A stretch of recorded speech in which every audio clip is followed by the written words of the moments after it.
to play. We are so excited today. Jenny, let's talk today about what we're doing at our school. Oh my goodness, I'm so excited. We are adding a whole new, how can we, atmosphere. Yes. For our children and outdoor play. Right.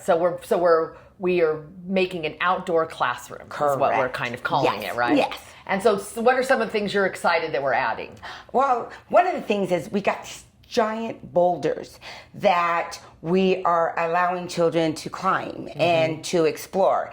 And back in the old days, we were like, don't climb that, it's not safe, right. Stop the children from learning. But now we're going to give them the opportunity to explore that. One of the things I'm really excited about is the mud kitchen. Oh, yeah. The mud kitchen will be really great. We've had a big, I don't know what you'd call it, big piece of furniture built, and it has several stations that will have mud and some different kinds of water play, and we're adding some really rich activities there. So I think that's good. And that's one of the things, in a minute, I want to talk a little bit more about what we're adding, but I think we should come back to the mud play, because I think mud play, we want to help parents and our teachers understand what mud play's value is. Yes. But some other things we're adding, we added a quiet, soft area. I think that's going to be really cool. With a great library, so the children are going to be able to have outside time to be able to be reading and have some shade, and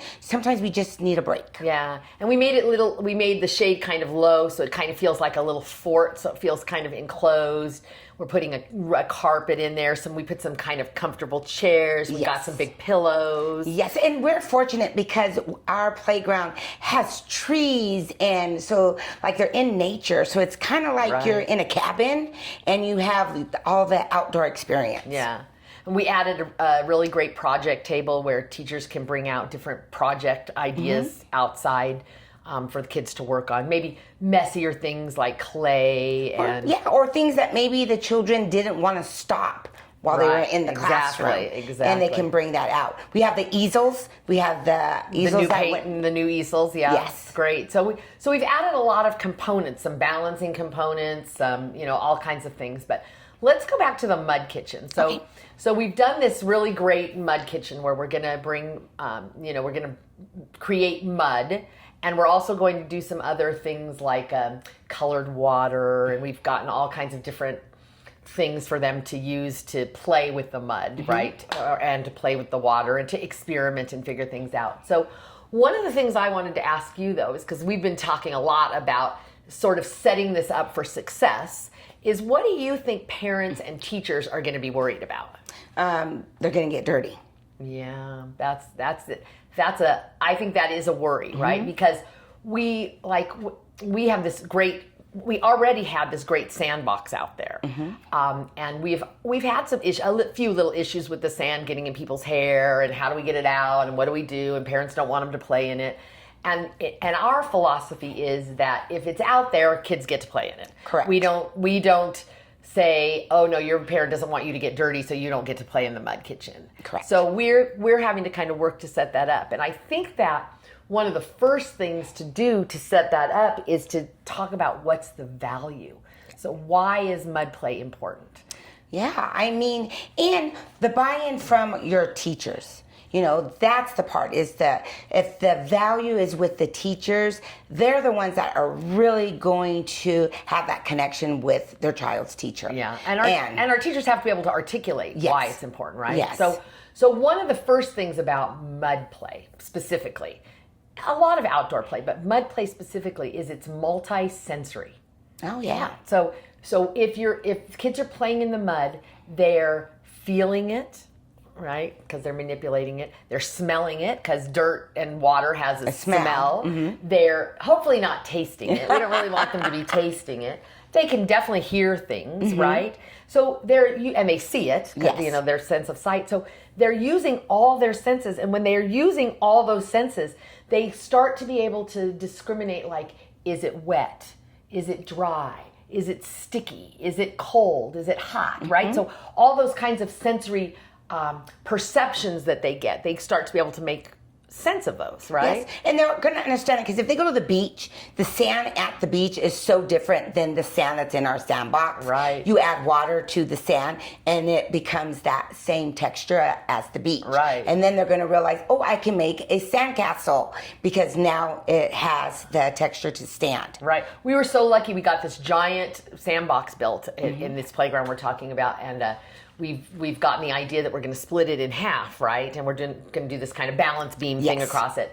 But we're going to use one side with just dry sand, just the normal sand like we've been using. And the other sandbox, we're going to suggest to the teachers that they moisten it each day so that it does what you're talking about, that kind of clumpy sand where they can, because again, that gives them a different, if you're pouring dry sand through a funnel, for example, it's going to pour through. If you try and put wet sand in a funnel, it's going to stop. It's not going to work, right? Yes. So children are going to be able to learn something in experimenting with manipulating toys with the dry sand and manipulating things with the wet sand. And then with the mud, the texture of the mud, dirt is so different than what the sand is. And you don't think about that. You're like, okay, it's just, you're playing outside in the dirt. Right. But no, the learning that's going on from the mud, and that the mud could be thicker than what the sand is. Right. Depending on how much water I pour on it. Right. And so developmentally, we know that when we're doing multisensory experiences, we're firing different parts of the brain, right? Our brain is firing different regions all at once because our different parts of our brains are responsible for different senses. So if we're doing these kind of multisensory experiences, our brain is firing boom, boom, boom, boom, which helps it develop, right? Yes. So it's such a good thing. So what are some of the things that you could see teachers struggling with in this situation? Like, what if you could talk to all the teachers out there, what would you want to say to them about how is it that we give this really what is a really rich experience, right? Mud play. And in a few minutes I'm gonna read some more stuff or talk to you about some more stuff about why mud play is important. But what are some things that we can help teachers understand why mud play is so valuable and why it's okay if they get a little dirty? Mud dries and you can just brush it right off. Yes. Right? So how do we help teachers understand so they can articulate to parents? I think first our teachers are going to have to experience it themselves.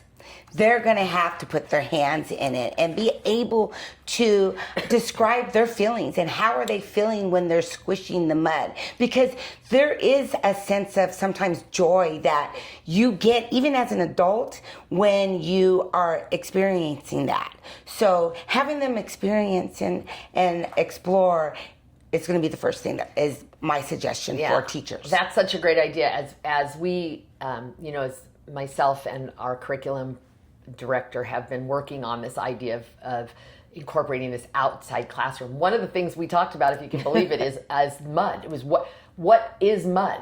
How do we make mud? Because we don't have a lot of dirt at Kid Street. I mean, there's not a lot of dirt that we can go dig and make mud. So we're gonna like ship dirt in actually. And where I happen to live, we have a lot of dirt.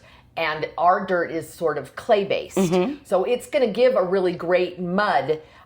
We read about how we can add a little bit of sand to it to give it a good texture for the kids to play with and stuff. But we did some research on what is mud. Yes. What does mud look like? What does it feel like? And so I think you're right, having the teachers really manipulate the stuff and see the stuff and feel it and understand why it's important and understand the sort of attributes of mud, right? So if you have dirt and you put a little bit of water, you get something mud. But if you put a lot of water, you get something more sludgy. And we want to experiment, or we want our kids to experiment with both. So our teachers have to understand that, right? Yes. They have to understand that they need to fiddle with the consistency of the mud. Like one day maybe we'll make drier mud that will, because our dirt here has a lot of clay, it will form, it'll make into good patties or good mud pies or whatever. But other days we might want to put more so that they get sludgy, so that they're, maybe they can like finger paint in it or run it through a funnel or whatever. Well, and another thing, the teachers, they have to give up the control. You know, as a teacher, we want to have the control. We want to manipulate that whole mud kitchen, and we're going to put a limit on how much water, or yes, right. instead, and just relax. Yes. You know, like, you get to explore and see and feel and have the same reaction that the children are going to be having. That's absolutely. I think that's such a good thing, because another one of the really big benefits of mud play is that old, ever-present executive function, right? Our executive function really gets fired in mud play because kids get to plan, they get to do decision-making, you know, they get to think about what, what if I have a problem, like I want to put this mud through a funnel. We've created these pipes. I haven't even shown these to you yet, but we've created this, like, it's a PVC pipe, and it has 4 kind of stems that you put a funnel in. And so the kids can, and then it sits over the mud kitchen. So the kids can pour things in it and it comes through. So if you use a big gloppy hard mud, it's going to get stuck, right? We know that because we have a lot of experience. Yes. Kids won't know that. They'll try and do that, and they'll have to figure that out. And we as teachers, we have to let them figure that out. That's problem solving, which is part of executive functioning. We have to let them experiment. Like, what do you think you could do to get the mud to come through if it's all jammed in there and stuck? So I think that's really true. We have to be, I was saying to you earlier, we have to be collaborators with the kids. We often think of teaching as like a hierarchy where we're dictators. I'm going to dictate the rules. These are the rules. Right. You can't do anything else. So we're teaching in a box, and we're giving them the answers. Right? We and in constructivism. So if we're talking about Piaget was a constructivist. He believes that children construct their knowledge. We're talking about the difference between knowing something, like, I know, you said earlier, the earth is round, right? I know that. Somebody taught me that. And somebody has shown me a globe, and I have some experience flying around the world. So I understand the earth is round. That's knowledge. Yes. I have that knowledge. But we also have to so we have to give kids some knowledge. There are 7 days in a week. There's no experiment to figure that out. Yes. There just are 7 days in a week. We've all agreed that there's 7 days in a week. So that's knowledge. But we also have to give kids experience, because that's where their learning takes place, right? When we're talking about the funnel and putting water through a funnel or mud through a funnel, the reason you and I know that won't work is somewhere back in our lives, we had an experience where a funnel got stopped up and we had to figure out how to solve that.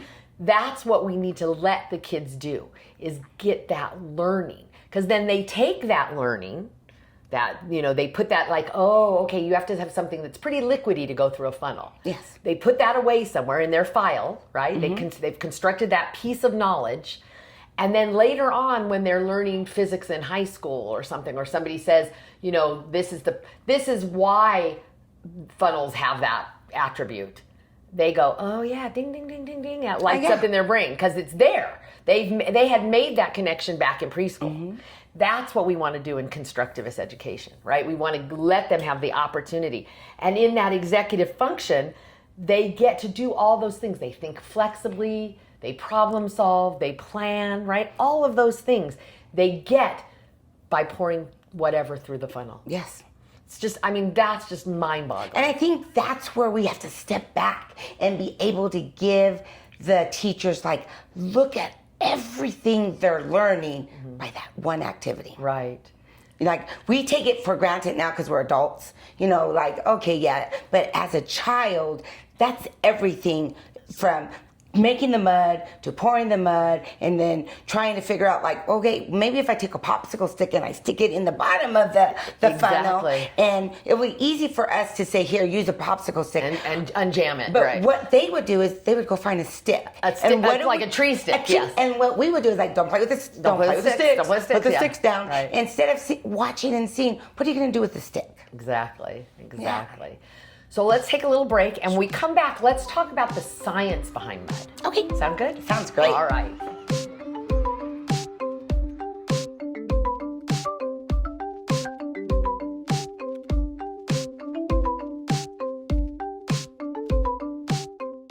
Welcome back.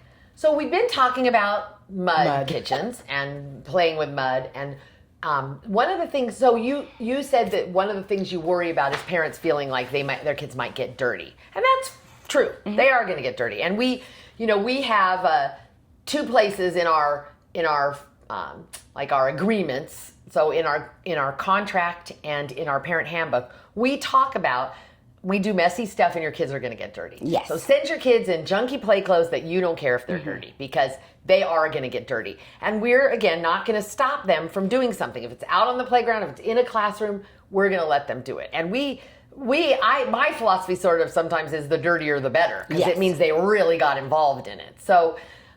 But I also think that we want to make sure we help parents understand why it's important for their kids, and that there is a scientific basis for it, right? It's not just like we're incorporating mud because we want your kids to get dirty. We want to tell parents that one of the things in the mud kitchen that I mean, there's a lot of things, and we'll talk about a few more things, but one of the things is that they get a lot of experience with science in a mud kitchen. So when we think about science and we think about scientific method, the idea of scientific method is that, that scientific method is what all scientists use to sort of test their ideas. So in scientific method, we start with a problem, and then we make a hypothesis, when a hypothesis is just our best guess of what will happen.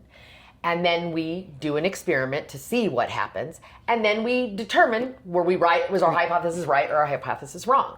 So that's what, in a constructivist model, a Piagetian constructivist model, that's what kids are doing. They're doing this scientific method. So let's go back to the funnel. We've been talking about the funnel. In the idea of the kids doing the funnel, so they put clumpy dirt on the funnel, and it doesn't come out the end, right? That's the problem. And then they hypothesize, what do I need to do? What if I pour just water in, that'll make the thing come through. So that's their hypothesis. And then they experiment, they pour the water in. Most likely with clumpy clay mud, it's still not going to come through, right? Still not, I mean, we know that, again, because we have that knowledge already. So they do that, and they see it doesn't come through. So they've proven their hypothesis is wrong, and then they have to make a new hypothesis, right? So they might have to go find a stick to unclog it or whatever. And what we as teachers, adults around them, need to do is encourage that scientific thinking, because that helps them understand, right? Instead of giving the answer. Exactly. So in this idea of science, and in mud play specifically, they get to observe, they get to predict what might happen, right? If you do, and we can help them with that. What do you think might happen if you do blah blah blah? That's a really good idea to put water in there. What do you think is going to happen? Well, I think it's going to just swoosh the mud right through. We know that's probably not true, but let's see if that happens, right?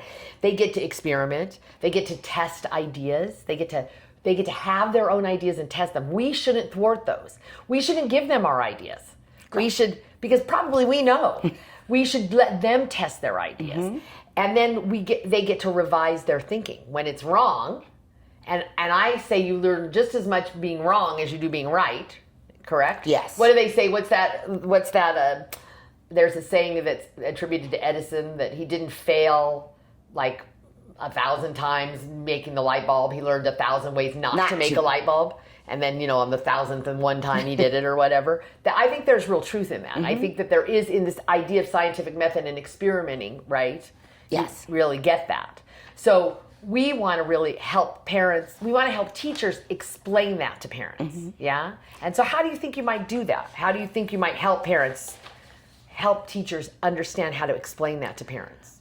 By just giving them the information and be able to say, these are the areas that we are developing while they're outside playing. Look at how they are solving, they have the problems they're going to be solving.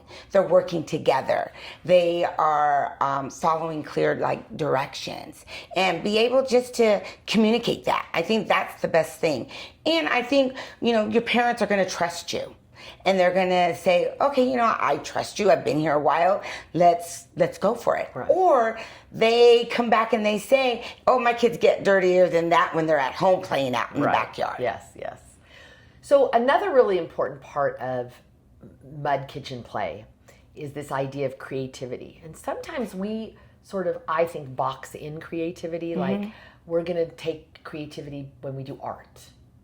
Or, you know, we call it arts and crafts. Yeah, we miss the creativity in just playing, right? If kids do some kind of elaborate dramatic play, that's creativity. They're using their imaginations to pretend they're this character or that person or whatever. Even simple dramatic play, like they're playing house, right?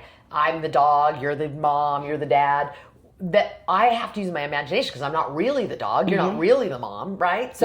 So we forget that. Well, in mud play, there's a huge opportunity for us to use our creativity and our imagination because mud can be anything, right? When you used to play mud play as a kid, what did you make mud? Oh, I made mud. I would go get leaves.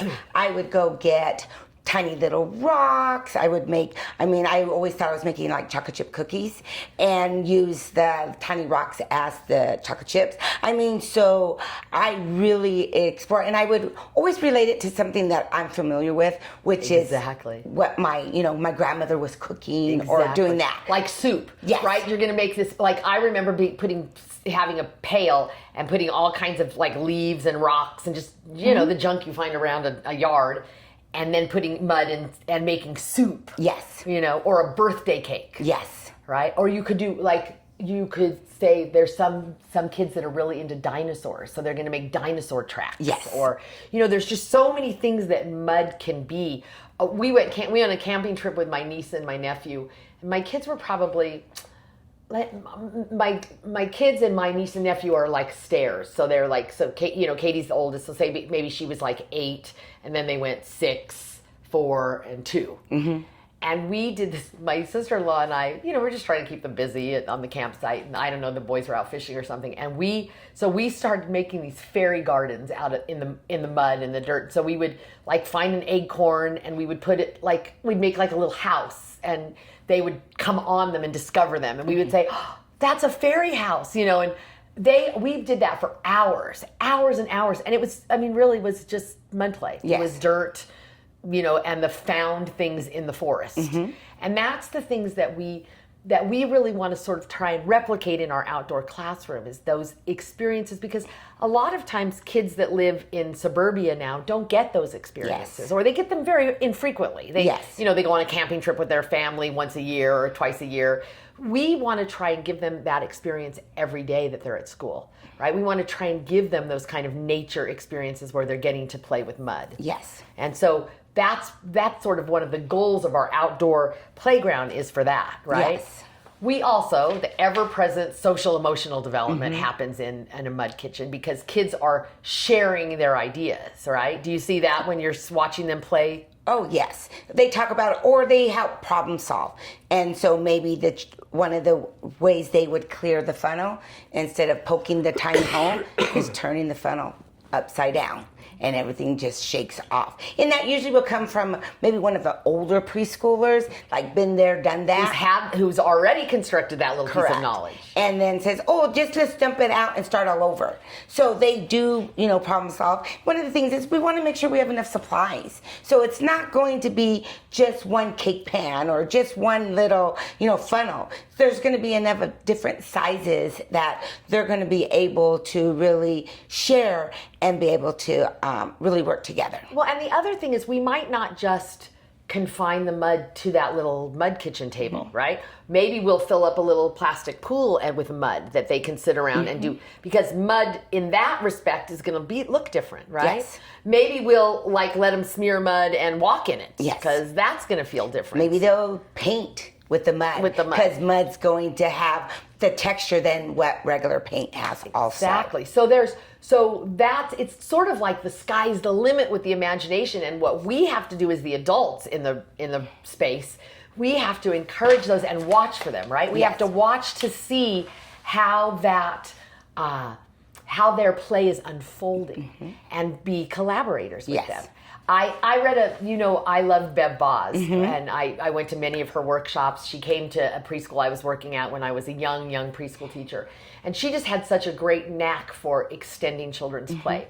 And she has this great book, and she talks about in the book how where they lived, she was from Northern California, and where she lived, there was a lot of wind.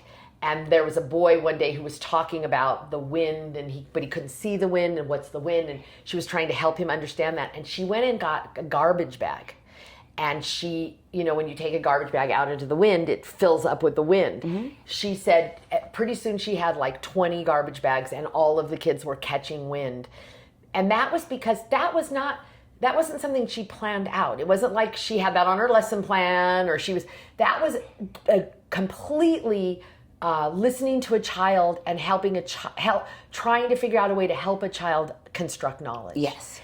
And that's such a rich experience, because that little boy then later on, when he's learning the scientific parts of wind, he's going to remember catching wind and what that felt like and what that looked like, and how there's something there even though you can't see it because you catch it in the bag. And you think about it, that little boy could be on a sailboat, puts up his sails and says, hey, this is how I caught wind when I was little, and now the wind is sailing me across, the ocean. So another way of looking at how they're going to be learning. My first child development teacher, Joanna Jones, I went to her house. She lived up in the mountains, off of Euclid, and her backyard was this play area. And so what we're doing, I picture her house and how she just had the students come, and that's what she taught us and had us play. And that's one of the things, teachers get to play. We can also play in the mud and experience it, and be able to take all those experiences back and be able to share those, and have those kind of memories that the children are going to be making. I couldn't agree more. I think that's one of the really great things about our profession, is that we get to play. We get to experience that with kids. Another thing that is that I think that we benefit that we often don't think of about outdoor play, and I think we talked about it a little bit on our last episode, is this idea that play helps our health. Yes. It helps us. It helps our brain health, and it helps reduce anxiety. Being outdoors, it makes us, helps, playing with mud specifically helps our immunity, because there's good bacteria in mud, and that bacteria helps us fight off bad bacteria. So even just playing in mud has a health benefit. Yes. So it's all of those things that mud play supports emotional well-being. It reduces our anxiety. It helps us cooperate with others. It helps us understand science. It helps us, our brain develop. There's so many benefits to mud play. And so what are some ways that we can enhance mud play? You've already said some, right? You said make sure we have a lot of materials, a lot of things for them. We have purchased for our mud kitchen all different kinds of utensils and funnels and bottles and all different kinds of things for them to be able to experiment and stir and carry and move and pat and whatever the mud. Yes. So that's one thing. Another good thing is the natural things. What could they do on the playground? Yes. They could bring in the wood chips, and right away, instead of saying, no, don't play with the wood chips, they're encourage the wood chips, the tiny rocks, the leaves. We're lucky we do get different flowers, different color of the flowers that are falling. Yes. So putting those and letting the children just be able to have that. Have adult equipment. So not the tiny little kitchen cup, really giving them the big things that they're going to be able to use. We just happened to go to a Dollar Tree we had here, and we bought a bunch of big adult-sized things for them to play with, right? Lemon squeezers and just all kinds of different things that they can experiment with. So one of the things we've established is that mud play is a whole brain experience. That's right. So important. we need to, one of the things we should do to set it all up is to make sure kids are in clothes that they can play in. Yes. And that they have plenty of materials so that they can engage in this sort of whole brain activity. Yes. And then we know that mud play is engaging their executive function. It's helping with those neural connections. It's giving really active, meaningful experience that grows their brain. Yes. Right? And that's the main thing. That's the most important thing. Absolutely. And so next time, let's talk some more in our next episode about how we extend outdoor play to include STEM, right? So that we'll be starting to talk about science, technology, math, engineering, all of those kinds of things. How do those figure into what our new outdoor experience is? Yes. And just think, we're teaching the kids how to get like facials, because as adults we all want to get mud facials. That's right. So they're getting it at an early age. There you go. That's right. So thank you so much for joining us today. And just remember, play isn't extra, it's essential. That's right. And again, thank you for joining us on this episode. And if you like, please share and subscribe to Wire to Play.